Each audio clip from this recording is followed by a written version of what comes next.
काही जणांना मिरचीचं लोणचंही खूप जास्त आवडतं, परंतु हे मिरचीचं लोणचं बघा, याचं टेक्स्चर बघा, रंग बघा, अगदी भाजीप्रमाणे बनलेलं आहे. त्यासाठीच मी इथे 3 जुड्या मिरच्या घेतलेल्या आहेत, म्हणजे बरोबर पाव किलो मिरच्या घेतलेल्या आहेत. बांधावरच्या गावठी आहेत, परंतु तिखट नाहीयेत. या मिरच्यांची देठं काढून घेतली, धुवून घेतल्या आणि चाळणीमध्ये एका कॉटनच्या कपड्यावरती 2 तास उन्हामध्ये वाळवून घेतल्या, जेणेकरून यातील पाण्याचा अंश आहे तो सुकून जाईल. आता इथे अर्धा कप मोहरीची डाळ घेतलेली आहे, अर्धा कप मीठ घेतलेलं आहे, पिंक सॉल्ट आणि साधं पांढरं सॉल्ट घेतलेलं आहे.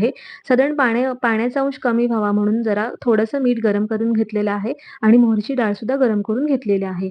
आता यातील अर्धी डाळ आहे ना, ती मी मिक्सरमधून बारीक करून घेणार आहे आणि अर्धी डाळ तशीच ठेवणार आहे. बरोबर 1 कप इथे मी तेल घेतलेलं आहे. तेल घेताना सनफ्लॉवर तेल घ्यायचं आहे शक्यतो.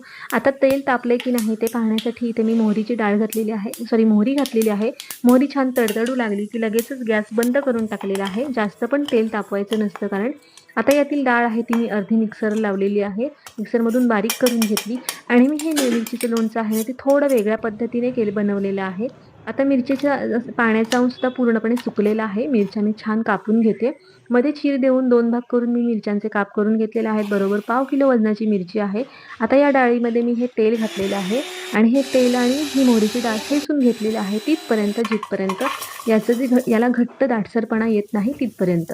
हे मिरचीचं लोणचं आहे ना, ही व्हिडिओची ही रेसिपी जी आहे मी आज तुमच्यासोबत जी शेअर केली ती पूर्णपणे वेगळी आहे. आता मिरच्यांमध्ये हळद घातलं, मीठ घातलं आणि व्यवस्थित असं मिक्स करून घेतलं. हिंगसुद्धा घालून घेतलं आणि आता फेटून घेतलेली मोहरीची डाळ घालून घेतली.